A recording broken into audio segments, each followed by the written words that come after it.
Alrighty, STX Turboforce 3000 stopped working about 10 years after I bought it. Great meat grinder so far, as long as you pay attention to what you're grinding. These are the plastic gears that we hear about in some of the reviews. Nothing particularly abnormal in here.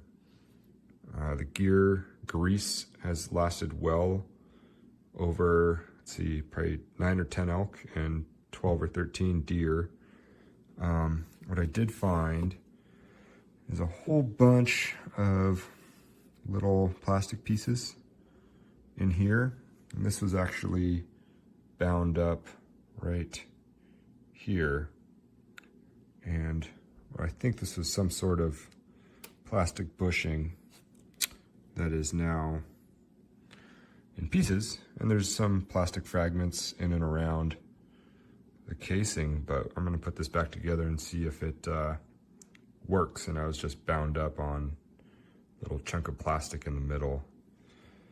That'd be sweet.